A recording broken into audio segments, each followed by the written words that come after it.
이재명 대통령이 유엔 총회 첫 기조연설에서 새로운 대한민국이 국제사회에 완전히 복귀했다고 밝혔습니다.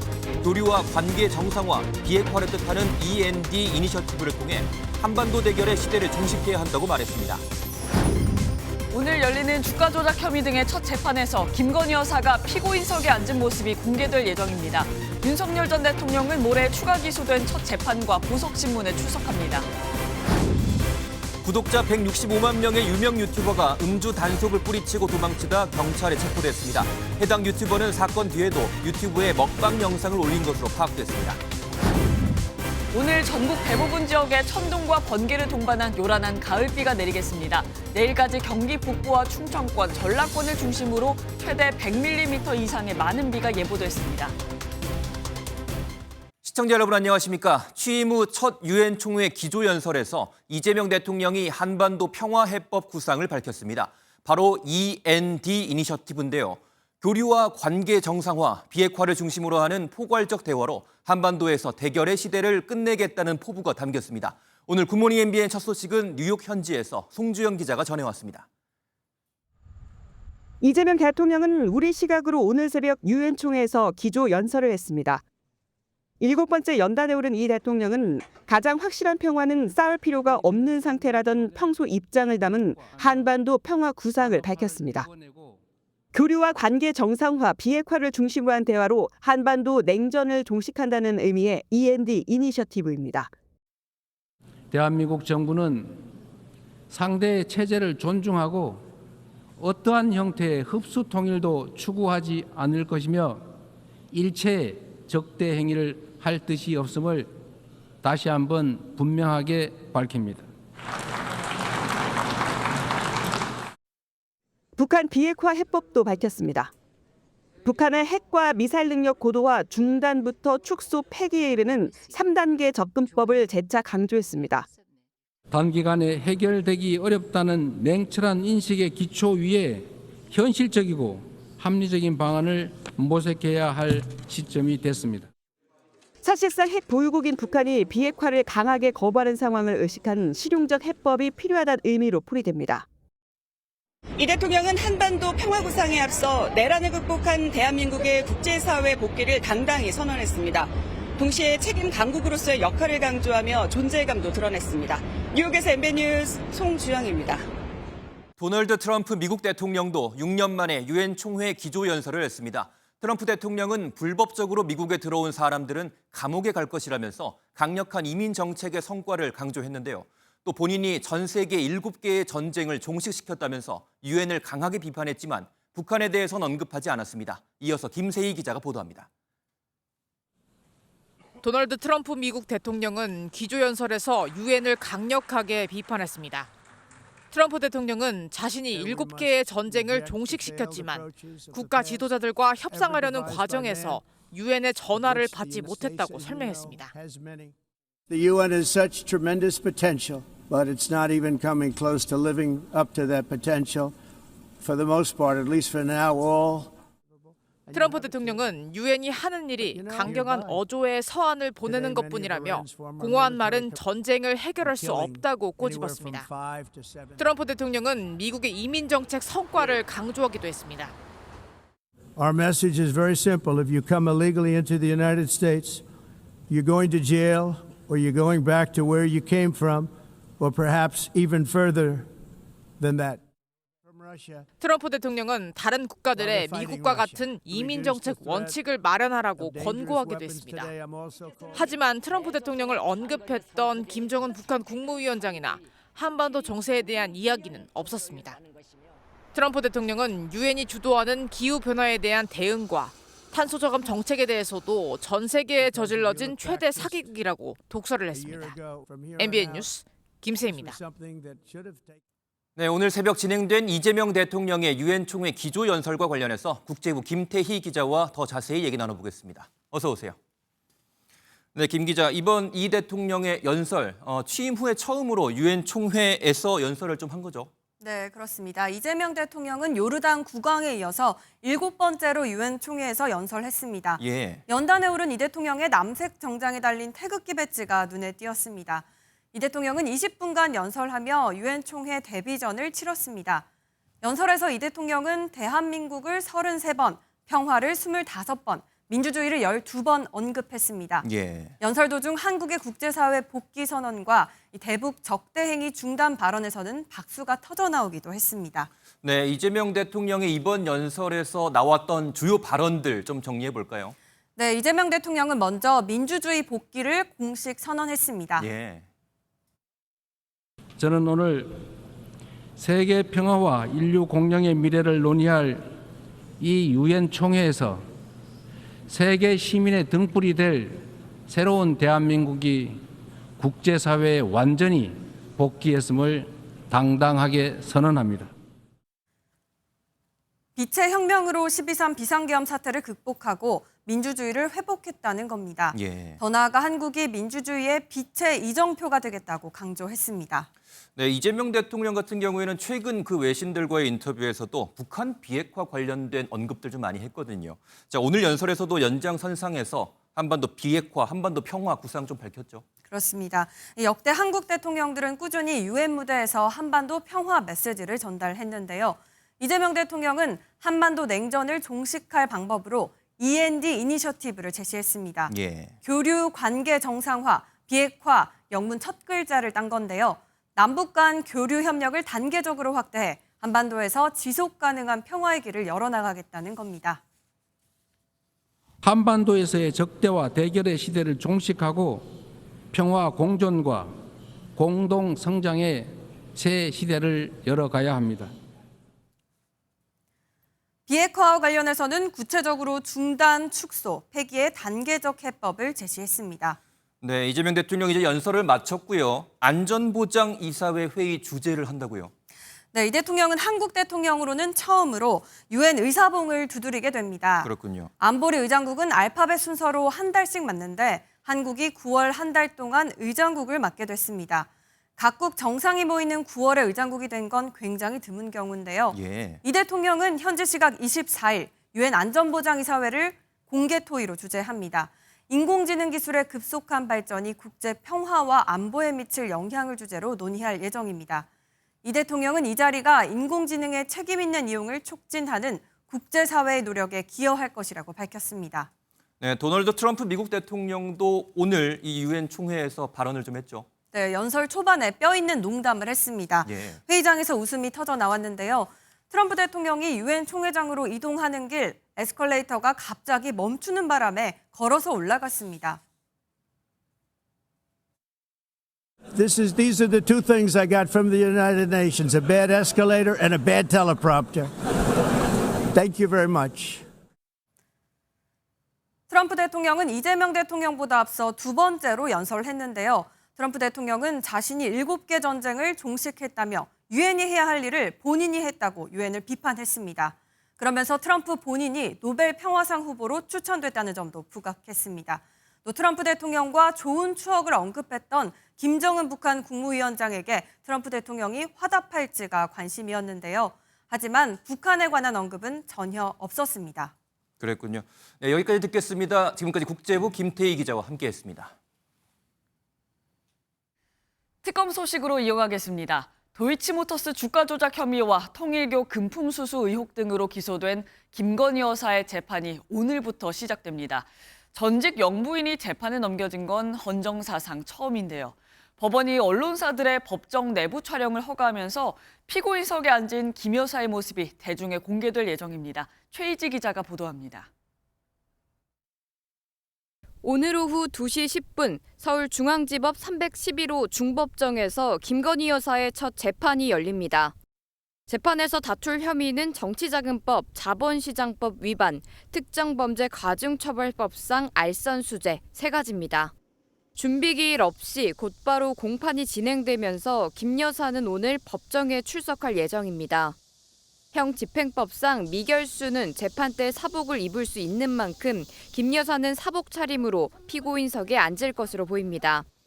재판부가 언론사들의 법정 촬영 신청을 허가하면서 피고인석에 앉은 김 여사의 모습이 영상과 사진을 통해 공개될 예정입니다. 지난달 구속된 뒤 김 여사가 공개석상의 모습을 드러내는 건 처음입니다. 그동안 김 여사 측은 특검 조사에서 대부분 진술을 거부하고 재판에서 사실관계를 다투겠다고 밝혀왔던 만큼 오늘 어떤 주장을 펼칠지 관심입니다. 다만 변호인단은 김 여사가 직접 입장을 밝히거나 발언할 계획은 없다고 전했습니다. 민종기 특검팀은 오늘도 통일교 현안 청탁 의혹 관련 수사를 이어갑니다. 권성동 국민의힘 의원에게는 오늘 오후 1시 소환을 통보했고 한학자 통일교 총재에게는 오후 3시 구속 후 첫 소환을 통보했습니다. 양측이 오늘 출석 요구에 응하면 통일교 의혹의 핵심 인물인 권 의원과 한 총재가 같은 날 특검 사무실에 앉을 전망입니다. 특검팀은 권 의원과 한 총재를 대질 신문할 계획은 없는 것으로 전해졌습니다. MBN 뉴스 최희지입니다. 윤석열 전 대통령이 오늘 내란 특검의 소환 조사에 응하지 않기로 했습니다. 내일 내란 우두머리 혐의 재판에도 불출석할 전망인데요. 하지만 모레로 예정된 추가 기소 사건 첫 재판과 보석신문에는 출석하기로 했습니다. 본인의 신병과 관련해 불구속 재판의 필요성을 직접 밝히려는 의도로 풀이됩니다. 백길종 기자가 보도합니다.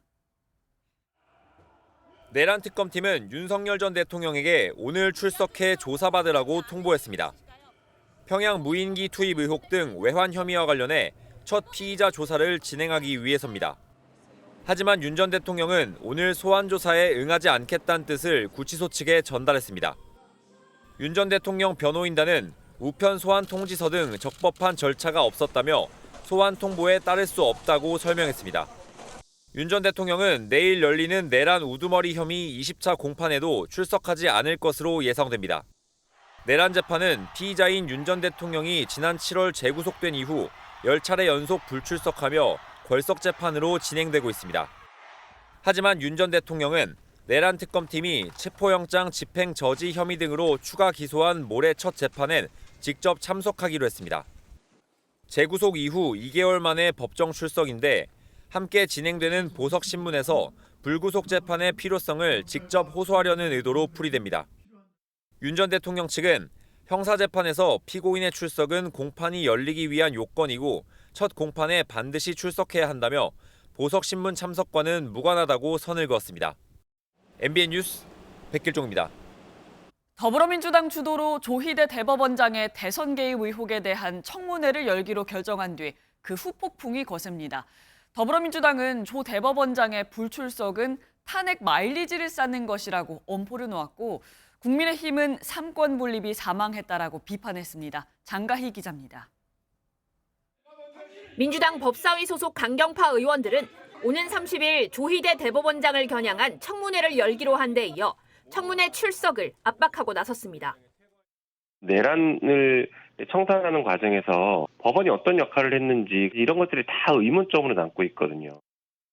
조 대법원장이 청문회에 출석하지 않는 것, 탄핵 마일리지를 쌓는 것과 같다는 주장이 나왔고 자진 사퇴하지 않으면 탄핵을 시도할 수 있다는 목소리도 나왔습니다.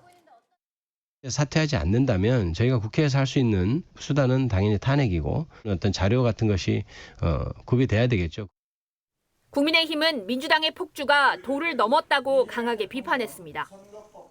2025년 9월 30일은 대한민국 삼권 분립의 사망일이자 대한민국 국회의 사망일로 역사에 기록될 것입니다. 또 법사위가 사법부 장악을 위한 무법사위가 됐다며 추미애 법사위원장의 권한 남용에 책임을 물어야 한다고도 주장했습니다. 여당 일각에서도 조 대법원장의 불출석 가능성이 큰 상황에서 청문회로 역풍이 불 수 있다는 우려도 제기됐습니다. 민주당 원내 지도부 역시 청문회는 지도부 판단이 아닌 상임위 차원의 결정이라며 다소 신중한 모습을 보였습니다. 원내 지도부는 청문회는 예정대로 진행될 것이라고 밝혔는데 여론을 살피면서 사법부에 대한 압박을 이어가려는 포석으로 해석됩니다. MBN 뉴스 장가입니다. 더불어민주당의 정부조직법 강행 처리에 맞서 국민의힘이 본회의에 상정되는 모든 법안에 대해 무한 필리버스터로 대응하겠다고 밝혔습니다. 69건의 법안이 상정되면 최소 69일 동안 필리버스터를 할 수 있는 초강수를 뒀습니다. 조희로 기자의 보도입니다. 더불어민주당의 입법 강행에 국민의힘이 무한 필리버스터 강경 대응 방침을 세웠습니다. 민주당은 내일 국회 본회의에 검찰청 폐지를 핵심으로 하는 정부조직법 개정안 등 69개 법안을 통과시킨다는 계획인데 이에 맞서 모든 법안에 대해 무제한 토론을 꺼낸 겁니다. 다수당이 진행하는 것을 소수당이 마지막 발악을 하면서 처절하게 이거를 반대하는 그 토론이 필리버스터입니다. 고심 끝에 우리가 할 수 있는 유일한 수단이기 때문에 필리버스터는 재적의원 3분의 1 이상이 종결 동의를 하고 24시간 이후 재적의원 5분의 3 이상 찬성하면 끝낼 수 있습니다. 예정대로라면 산술적으로 최소 69일 동안 필리버스터가 가능합니다. 야당은 회의를 주재하는 우원식 국회의장과 24시간마다 필리버스터 중단 표결을 위해 본회의장에 모여야 하는 여권 의원들에게 부담을 주는 효과를 기대하고 있습니다. 다만 이 경우 민주당이 우선 4개 쟁점 법안만 처리할 가능성도 남아 있습니다. 만약에 필버가 된다면 4개 정도만 처리를 해야 될 그런 상황이 될 것 같습니다. 그 4개 법안은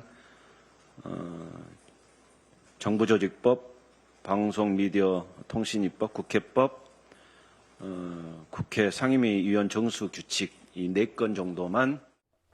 여야 원내지도부 2+2 합의도 이틀째 별다른 소득 없이 끝난 가운데 추가 회동 계획도 잡지 않았습니다.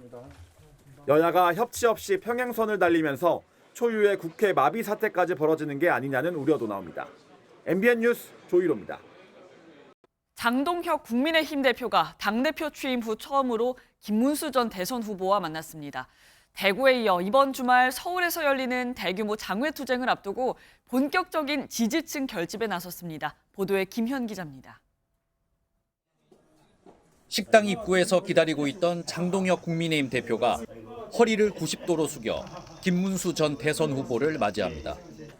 두 사람이 공개석상에서 만난 건 지난달 26일 당대표 선거에서 맞붙은 이후 처음인데 장 대표의 요청으로 전격적인 만남이 성사됐습니다. 당내 여러 상황들에 대해서 저희들이 어떻게 또 문제를 잘 풀어갈지에 대해서 좋은 말씀도 주시고 지혜도 주셨으면 좋겠습니다. 열심히 잘 하시네. 지금 얼굴이 더 좋으시네. 1시간 정도 이어진 비공개 오찬에서 두 사람은 장외 집회를 포함한 대여 투쟁 전략을 논의한 것으로 전해졌습니다. 장 대표가 김 전 대선 후보를 공개적으로 만나는 모습을 보이며 본격적인 지지층 결집에 나섰다는 분석입니다. 충분히 검토하면서 저희들이 받아들일 말씀들이 많이 있었습니다. 역시 그동안 여러 경험에 의해서 오늘 좋은 말씀을 많이 주셔서 감사합니다. 하지만 당내에선 우려의 목소리도 나오고 있습니다. 한 중진 의원은 당 지도부가 강성 당원들에게만 기대고 있다며 자칫하면 극우 프레임에 빠져 외연 확장에 어려움을 겪을 수 있다고 지적했습니다. 국민의힘은 오는 28일 서울에서 대규모 장외 집회를 열고 대여 투쟁을 이어가는데 얼마나 많은 보수 지지층을 결집시킬 수 있을지에도 관심이 쏠립니다. MBN 뉴스 김현입니다. 대통령실이 역대 정부 최초로 특수활동비 내역을 공개했습니다. 그동안 특활비는 기밀 유지를 이유로 공개되지 않았는데요. 이재명 정부 들어 처음으로 공개된 3개월간의 집행 규모는 4억 6천여만 원. 이 가운데 가장 많이 쓴 부분은 무엇인지 표선우 기자가 전해드립니다. 대통령실은 윤석열 정부 당시 삭감됐던 특활비가 복원되자 소명을 약속했습니다. 책임 있게 쓰고 소명할 예정입니다. 하지만 특활비는 기밀 유지가 요구되는 정보나 국정 수행 활동에 쓰이는 돈인 만큼 공개가 쉽지 않을 것이란 전망도 나왔는데 특활비는 내가 김정은 만나 뭘 했는지 이런 걸 다 밝혀야 되기 때문에 그건 쉽지 않겠죠. 대통령실이 어제 홈페이지를 통해 특활비 정보를 공개했습니다. 역대 정부 최초입니다. 공개된 자료에 따르면 이재명 정부는 올해 6월부터 8월까지 특활비로 총 4억 6,422만 6천 원을 집행했습니다. 가장 많이 쓰인 부분은 외교안보 영역이었습니다. 대통령실은 외교안보 네트워크 구축 관리에 1억 5천여만 원을 썼고 민심 여론 청취 및 갈등 관리에 9,800여만 원을, 이외 국정 현안과 공직비위, 인사정보에 9,700만 원을 썼습니다. 다만 집행의 구체적 대상과 장소는 공개되지 않았습니다.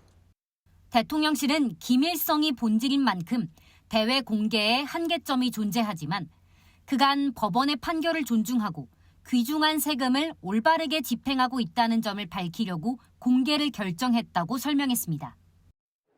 같은 기간 대외적 업무 수행 용도의 업무 추진비는 총 9억 7천여만 원이, 특정 업무 경비는 1,900여만 원이 쓰였습니다. 쌈짓돈이란 비판을 받아왔던 특활비가 대통령실에서 공개됨에 따라 다른 부처로도 확대될지 주목됩니다. MBN 뉴스 표선우입니다. 어제까지 화창한 가을 날씨가 이어졌는데요. 오늘은 전국에 많은 가을비가 내릴 전망입니다. 내일까지 최대 100mm 넘는 비가 예보된 지역도 있는 만큼 피해 없도록 미리 대비하시기 바랍니다. 윤지원 기자가 보도합니다. 오늘부터 전국에 요란한 가을비가 내리겠습니다. 새벽부터 경남권 남해안에서 시작된 비는 오전과 오후 사이 전국으로 확대될 전망입니다. 가을비치고는 강수량이 많습니다. 오늘과 내일 이틀 동안 전국 대부분 지역에 20에서 80mm의 비가 예보된 가운데 경기 북부와 충남 서해안, 전북 전남 북서부에는 많게는 100mm 이상의 비가 내리겠습니다.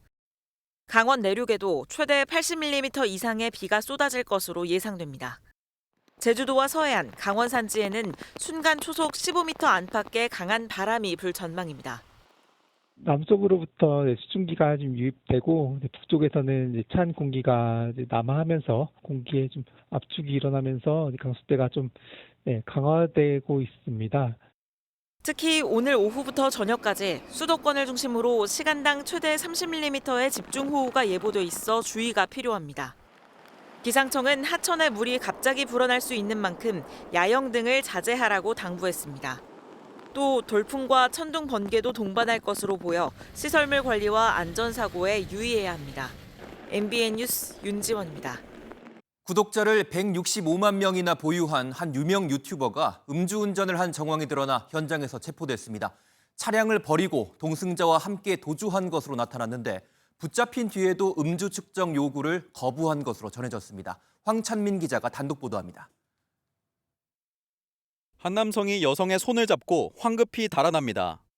뒤이어 이들을 발견한 경찰들의 추격전이 시작되고 달아난 남성은 결국 경찰에 붙잡혔습니다. 지난 21일 새벽 4시 10분쯤 30대 A씨가 음주운전 정황이 포착돼 경찰에 붙잡히는 장면입니다. 강남구에서 송파구까지 12km를 운전한 A씨는 이곳에 차량을 버리고 300m가량을 도주했지만 결국 붙잡혔습니다. 경찰의 정차 요구뿐만 아니라 이후 음주 측정 요구를 20분 동안 거부한 뒤 음주 측정 거부로 현행범 체포됐습니다. MBN 취재 결과 A씨는 구독자 165만 명을 보유한 유명 유튜버인 것으로 확인됐습니다. A씨는 이른바 먹방 유튜버로 기업과 협업해 다수의 제품을 홍보해왔습니다. 사건 뒤에도 유튜브와 SNS 계정에는 영상이 올라왔던 것으로 나타났습니다. 그 주식인데? 웬만한 백방집보다 훨씬 맛있어. 서울 송파경찰서는 A씨와 동승자 B씨 등을 상대로 정확한 사건 경위를 조사할 예정입니다. MBN 뉴스 황찬민입니다. 왕복 6차로 도로에서 망치를 들고 차량을 위협한 60대 남성이 붙잡혔습니다. 체포 당시 남성은 알 수 없는 말만 반복했는데 이전에도 위험한 물건을 들고 다니다 붙잡힌 적이 있었습니다. 김영현 기자가 보도합니다. 왕복 6차선 도로 한가운데 한 남성이 서 있습니다. 손에는 길이 35cm의 망치가 들려 있습니다. 남성이 망치를 들고 지나는 차를 위협한다는 신고가 접수돼 경찰이 출동했습니다. 경찰관이 말을 걸어보지만 망치 내려놓으시라고. 남성은 알 수 없는 말만 반복합니다. 망치. 경찰의 계속된 요구에 오히려 망치를 들기까지 합니다. 내가 여기 들어줄 테니까 망치 나 줘요. 빨리 가요. 나 줘요 빨리. 달라고 망치. 급기야 자리를 뜨는 남성을 경찰관이 쫓아가며 말을 걸고 망치 얼른 줘요. 방심한 틈을 타 뒤에서 다른 경찰관이 순식간에 제압합니다. 남성이 망치를 들고 활보한 곳은 이렇게 차량 통행이 많은 대전 도심지여서 하마터면 교통사고로 이어질 뻔했습니다. 경찰 조사 결과 60대 남성은 이전에도 주민에게 위험한 물건으로 위협해 붙잡힌 적이 있었습니다. 호송 중에 대화를 해보니까 좀 망상에 가까운 그런 내용인 걸로 저희는 판단을 하고 있습니다. 경찰은 이 남성을 공공장소 흉기 소지 혐의로 불구속 입건해 검찰로 넘겼습니다. MBN 뉴스 김영현입니다. 1년 동안 5만 차례 넘게 112에 거짓 신고를 한 50대 남성이 구속 상태로 검찰에 넘겨졌습니다. 경찰이 50여 차례나 실제로 현장 출동하는 등 공권력이 크게 낭비됐는데 형사처벌과 손해배상 청구도 검토할 방침이라고 합니다. 안유정 기자가 보도합니다. 현관문이 열리자 경찰들이 들이닥칩니다. 우두커니 서 있는 남성에게 미란다 원칙을 고지한 뒤 수갑을 채워 체포합니다. 지난 1년 동안 무려 5만 8천여 차례나 112 허위 신고를 한 50대 남성 A씨입니다. A씨는 자신이 감금당했다고 주장했다가 모친이 횡단보도에서 사망했다고 횡설수설했던 것으로 조사됐습니다. 또한 내가 강제 연행되고 있다, 냉장고가 사라졌다고 신고했는데 시도 때도 없는 신고에 경찰은 늘 긴장을 해야만 했습니다. 112 신고가 접수되면 경찰은 2인 1조로 현장에 나가는데 A씨의 반복된 신고로 지난 1년 동안 10여 차례나 출동한 것으로 나타났습니다. 이뿐만이 아니었습니다.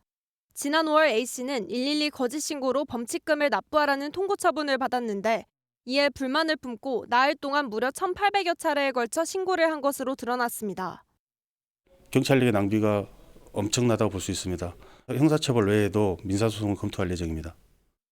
경찰은 A씨가 출석 요구에도 응하지 않자 체포영장을 발부받아 검거한 뒤 그제 구속 상태로 검찰에 넘겼습니다. MBN 뉴스 안유정입니다.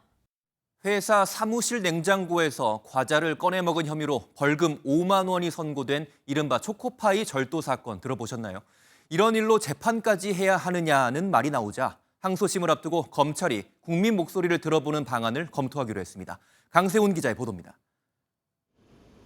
전라북도 완주에 있는 한 물류회사입니다.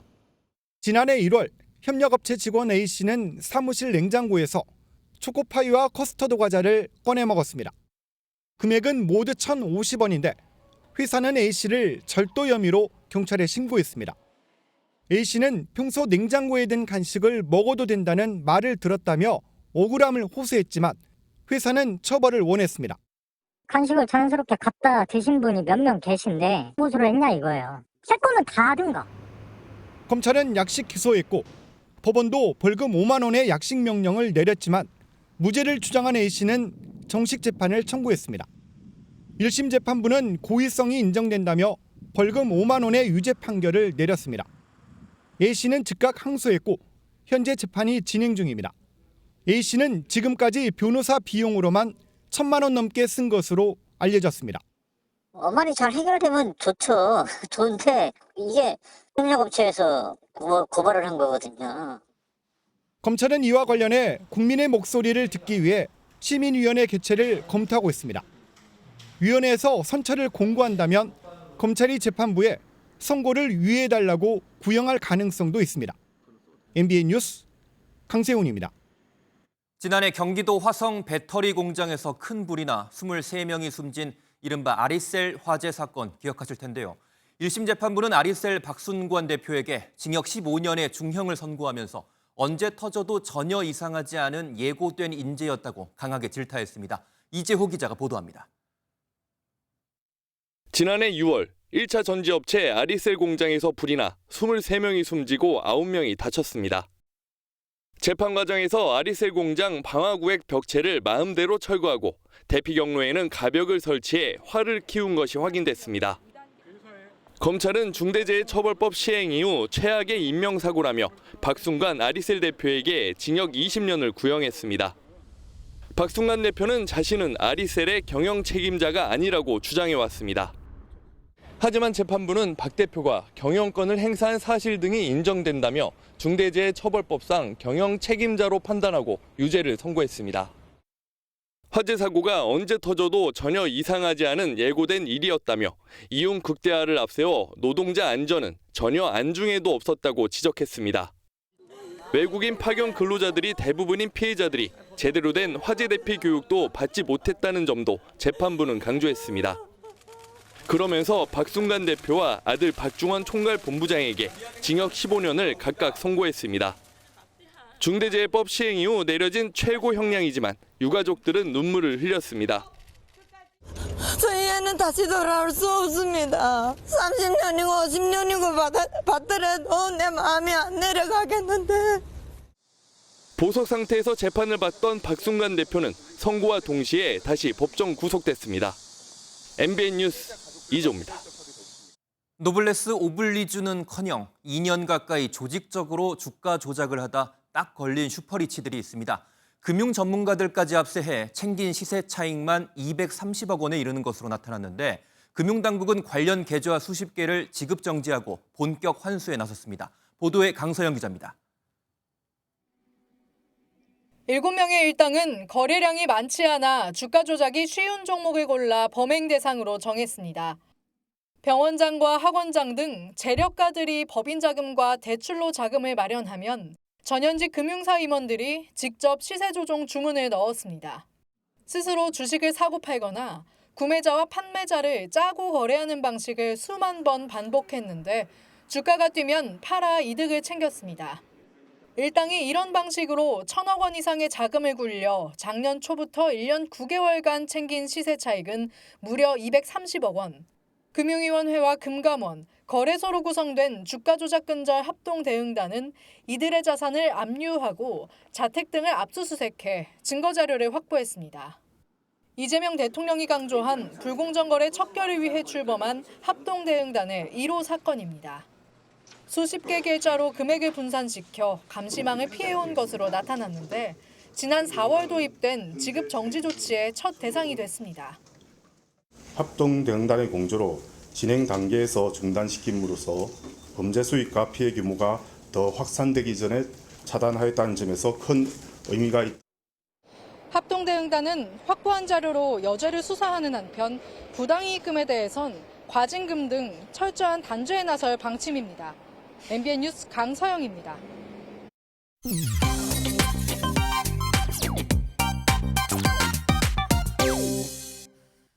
프랑스 마크롱 대통령이 뉴욕 도로 한복판에 발이 묶이는 황당한 일이 벌어졌습니다.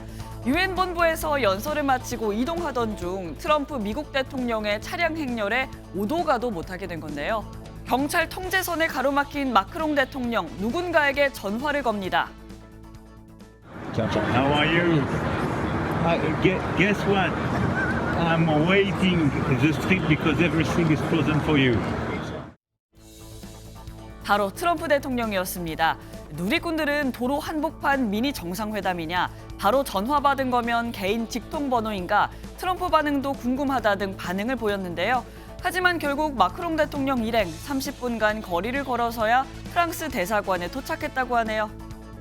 가을이 제철인 무화과가 잔뜩 올라간 이 과일 케이크. 보기만 해도 먹음직스러운데요.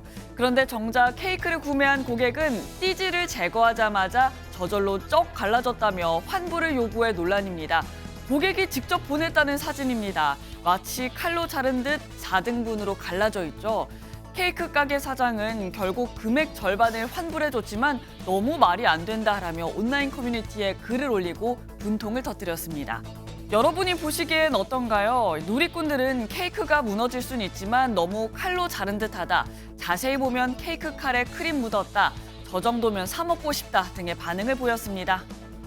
최근 해외 인플루언서들을 중심으로 일본의 일제강점기 만행이 재소환되고 있습니다.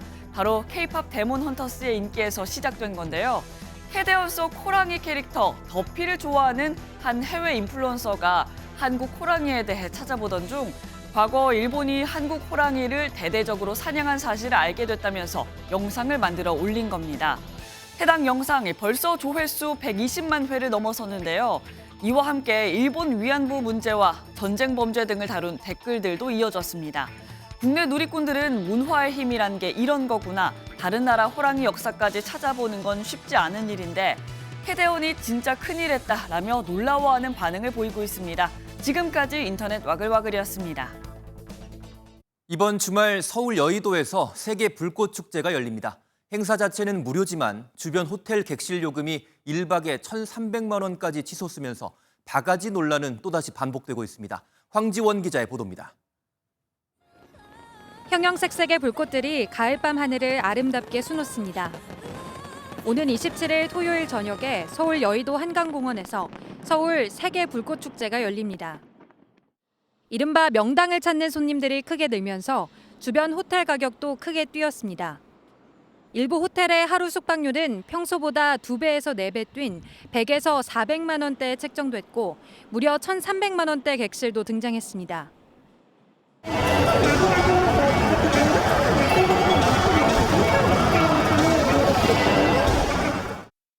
한강버스터미널에 있는 한 카페는 축제 당일엔 일부 좌석을 유료로 전환했는데 하루 만에 매진됐습니다. 2인 기준에 10에서 20만 원 정도인데 MBN 취재진이 확인해보니 중고거래 앱에서는 웃돈을 얹어 30만 원에 되팔리고 있는 걸로 나타났습니다. 불꽃축제를 가까이서 볼 수 있는 장소이기 때문에 많은 분들이 찾아주셨습니다. 예약이 조기 마감되었습니다. 불꽃축제 무대와 약 2km 떨어진 한 아파트입니다. 행사 당일 이 아파트의 고층 베란다를 1시간 반 동안 약 50만 원에 빌려주겠다는 판매글이 올라오기도 했습니다. 또한 불꽃놀이를 식당 정면에서 볼 수 있다며 85만 원 상당의 2인석을 110만 원에 넘기겠다. 수고비 10만 원에 명당을 잡아주겠다는 글도 있었습니다. 다 같이 즐기는 문화 축제인데 그렇게 비싼 금액을 주면서 축제를 즐기기에는 부담이 되는 것 같습니다. 불꽃축제가 경제적인 효과를 누리려는 사람들의 상업적인 수단으로 전락하면서 씁쓸한 뒷맛을 남기고 있습니다. MBN 뉴스 황지원입니다. 내년부터 서울 마을버스 회사들이 지하철이나 시내버스와 환승 할인을 적용하지 않고 요금을 따로 받겠다고 해 시민들은 불안해하고 있는데요. 서울시는 법적으로 불가능하다면서 강경 대응 방침을 밝혔지만 업계도 누적된 적자로 인해 물러설 곳이 없다는 입장이어서 갈등이 커지고 있습니다. 보도에 황재헌 기자입니다. 마을버스로 주민들이 하나둘 오릅니다. 버스에는 환승 손실액을 보전하라는 현수막이 내걸렸습니다. 굽이굽이 좁은 비탈길에 사는 사람들에게 마을버스는 발이나 다름이 없습니다. 걸어 내려오려면 무릎이 너무 아파. 그러니까 맨날 마을버스 타고 내려오고. 140개 업체가 모인 서울 마을버스 조합이 내년부터 수도권 통합 환승 할인 제도에서 탈퇴하겠다고 선언했습니다. 지금은 다른 대중교통에서 마을버스로 갈아탈 때 추가 요금이 발생하지 않습니다. 하지만 환승 제도를 탈퇴하면 마을버스 요금 1,200원을 더 내야 합니다. 승객 한 명이 다른 대중교통으로 갈아타면 마을버스에는 600원 정도만 정산되기 때문에 환승 손님 한 명 탈 때마다 500원 넘게 손실을 본다고 마을버스 측은 주장합니다. 쌓인 환승 손실금만 매년 1,000억 원. 운행을 하면 할수록 손해라는 것입니다. 90% 이상이 환승 손님인데 환승 비용 자체가 마을버스로 책정된 금액이 너무 작다 보니까 서울시는 지난 5년 동안 재정 지원을 2배 넘게 늘렸다며 강경 대응 방침을 밝혔습니다. 법에 따라 환승 제도에서 탈퇴하는 것은 불가능하고 그래도 밀어붙이면 사업 정지나 과징금 같은 강력한 법적 조치를 취하겠다는 것입니다. 서비스가 개선이 안 되면 보조금을 주는 거는 사실 안 돼요. 지금 버스를 기다리는데 1시간에 한 대 오는 버스를 기다린다는 거는 공공성은 거의 포기가 되어 있는 이런. 서울시와 마을버스 조합은 벌써 7번이나 만나 협의했지만 여전히 입장차가 큰 것으로 알려졌습니다. MBN 뉴스 황재헌입니다.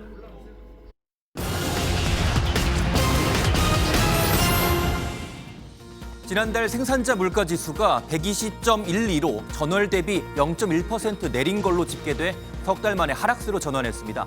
이동통신 서비스가 26.2% 하락하면서 전체 지수를 끌어내렸는데 이는 SK텔레콤이 해킹 사태로 인해 고객 휴대전화 요금을 인하한 영향이 큰 걸로 분석됩니다. 지난해 전국의 사업체 수가 총 635만 3,673개로 전년 대비 10만 개 이상 증가했습니다. 에너지 공급 관련 산업이 3만 7천 개 늘어 가장 큰 폭의 증가세를 보였고 도소매업도 3만 6천 개 증가했습니다. 반면 제조업은 3만 3천 개 감소한 걸로 나타났습니다. 최근 6년 동안 주택 매수 건수 상위 10명이 총 4,115건의 주택 매입 거래를 한 걸로 집계됐습니다.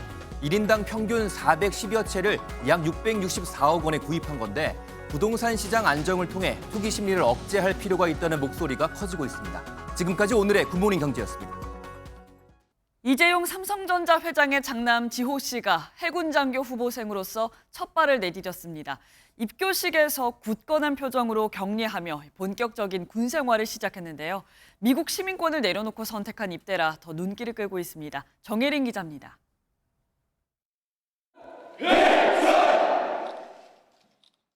이재용 삼성전자 회장의 장남 지호 씨가 우렁찬 목소리로 경례합니다. 왼쪽 가슴에 단 대한민국 해군 마크가 눈에 띄는데 지호 씨는 해군 사관 후보생 입교식을 시작으로 본격적인 국방의 의무에 돌입했습니다. 꾹 담은 인매와 눈빛으로 군 생활에 대한 의지를 나타낸 지호 씨. 할아버지인 고 이건희 삼성 선대 회장의 젊은 시절 모습을 그대로 빼닮았습니다. 장호생 이지호 포기하지 않겠습니다. 한국과 미국 복수국적자인 지호 씨는 병역 의무를 위해 미국 시민권을 포기했고 재계에선 노블레스 오블리주 실천이라는 평가가 나왔습니다.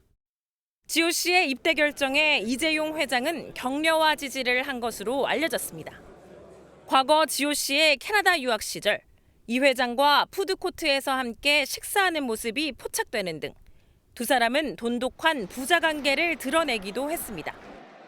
지호 씨는 앞으로 10주간의 교육 훈련을 거쳐 오는 12월 1일 해군 소위로 임관합니다.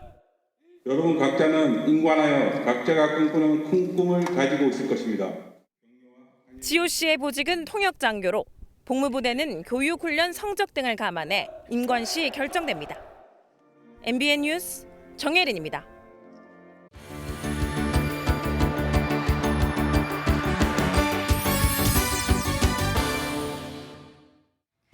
굿모닝 월드입니다. 나이지리아에선 요즘 아이들로 구성된 연주팀이 주목을 받고 있다고 합니다.